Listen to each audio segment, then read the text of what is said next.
we're excited to get out here and play. Obviously, our last two games have been postponed here in the Big East play, and we've had our guys here the entire time over Christmas break practicing, just sharpening our saw every day. And again, it's been good a little bit to kind of go back and work on things defensively and offensively that we need to get a heck of a lot better at, especially going into Big East play. Got a lot of respect for Butler.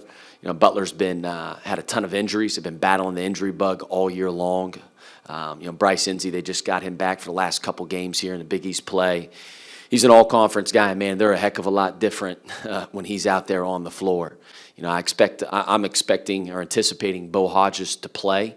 Bo was a game time decision last game for them against Seton Hall. Bo's another guy. They look a heck of a lot different when he's out there on the floor. I mean, he's 6'6", he's athletic, he's a great defender, he's a downhill player. So again, they've been, Chuck Harris has been in and out as well, and Chuck's as good of a scoring guard as there is in our league. So, they got a really good team. Obviously, Aaron Thompson, it seems like he's been there for a million years now. He's a great point guard. He runs the show, gets everybody shots. He's tremendous defensively. So we know we're going to have our hands full. It's going to be a heck of a game. And like I said, we're just excited to get back out there. First question from David Woods. Yeah, Coach, just wondering, you mentioned practice. How much have you been able to practice here in the last 2 or 3 weeks, and is everybody available for Butler? Yes, David, we've been able to practice every day. You kind of want to, you got to be careful. It's like, man, it felt so far off. Like we lost the UConn game and the Georgetown game in a matter of about 12 hours. And all of a sudden, we had no games for a week and a half, and it's like we had a bye week as well in our Big East play. So it's like, man, for our guys, you had to find ways to keep them engaged, right? I think that's so important at this time of year. So we did our best. We scrimmaged. We'd bring in officials to try to make it as game-like as we possibly could. But everybody's available. We're completely healthy. We've had no issues, knock on wood here, with COVID yet. Adam?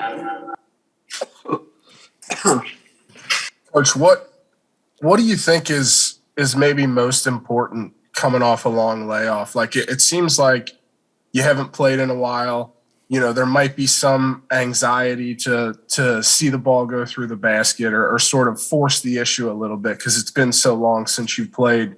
So I'm wondering about patience and sort of what are the things that you're looking for in a scenario like this? You had a little bit of experience with it last year. It's obviously different this year in that you still have all your team together, you can practice, but what's important in a setting like this? I would say, Adam, first and foremost, not losing your edge, right? Usually we all get in such a rhythm. It's like 2 days of practice. Usually you lead up to a game, play a game. It's another 2 days of practice leading up, play a game. And it's like, man, all of a sudden you don't play for a few weeks, and it's kind of weird, right? And you can't lose that edge. I think that's really, really important, first and foremost. And then I think the second thing is, man, you got to be able to take care of the ball. Like, you can't be sloppy. Like you said, you can't try to force things. You got to do take what the defense gives you. And you look at a team like Butler, they're very disciplined. It's going to be a low possession ball game. They want to play a little bit slower. And so you have to value the ball, and you have to value each possession in a game like this. Tim? Coach, I was just kind of curious. You talked about Aaron Thompson, but they also have Jaden Taylor they use quite a bit. I know Butler hasn't really found their offensive stride just yet, but it feels like they have the talent where they can click at any time.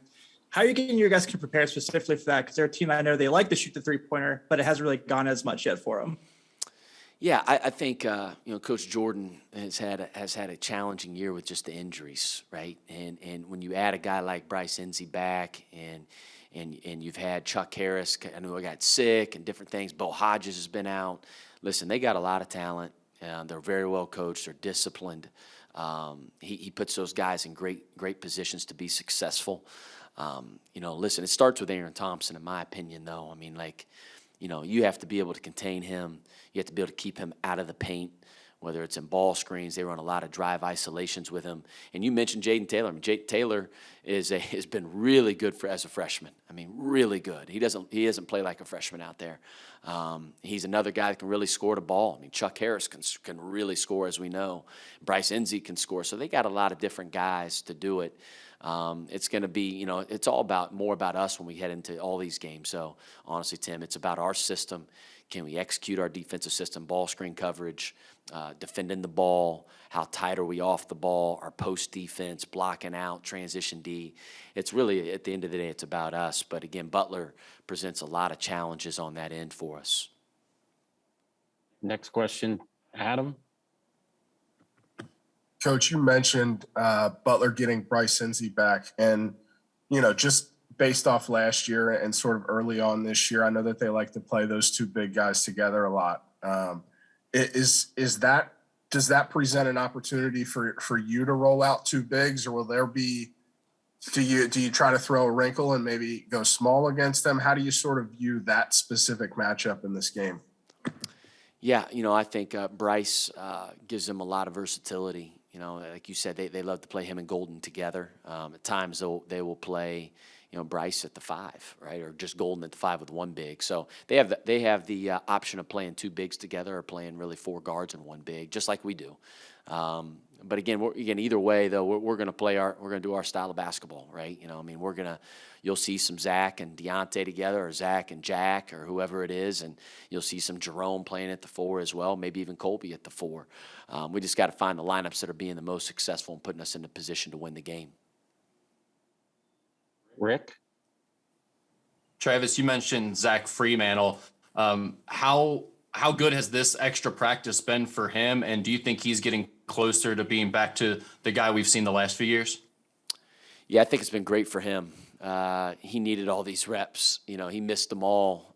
He didn't practice, obviously, any in November or October or September, dating all the way back. He hadn't done anything all fall. So it's been good for him, really good for him to get extra reps of our defensive system, offensive system, so he knows what the heck's going on out there. And then just from a skill standpoint too, Rick, just knocking the rust off, right? Just working his skill set around the rim, away from the rim, because he is a really versatile guy. And we need him to be a really good player on both ends of the floor for us to be a good team.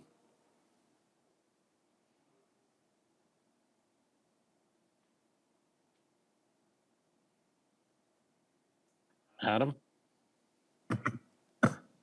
Coach, you guys had quite a few circumstances last year where you had to play a game coming off of a pause. And as we already mentioned, this year is different. But is there anything in particular that leads you to believe that your guys are maybe better suited this year to come off of a pause and maybe not have a ton of rust? Or how have you viewed that during this time off?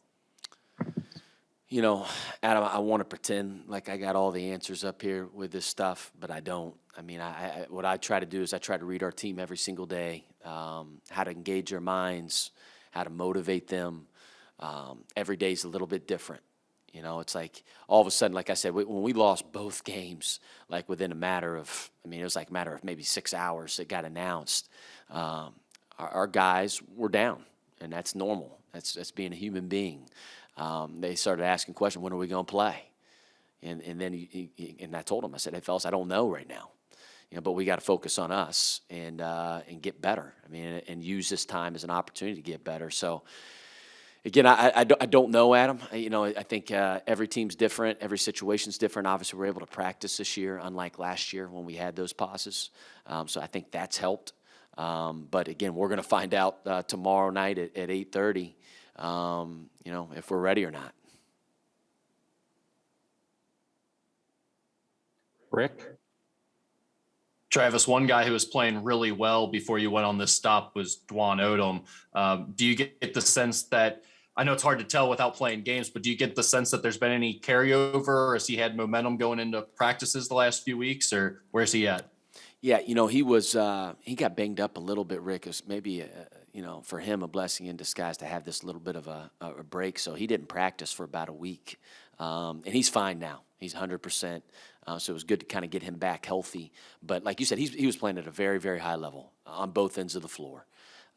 Living in the paint, making guys better, scoring, defending at a high level. He's carried it over. He's been tremendous in practice. I think he's given us a big jolt. You look at from an eye test standpoint, he's been terrific, but from an analytical standpoint, he's been even better. So we need to continue to get him on the floor and find ways to get him on the floor even more. So he's been terrific.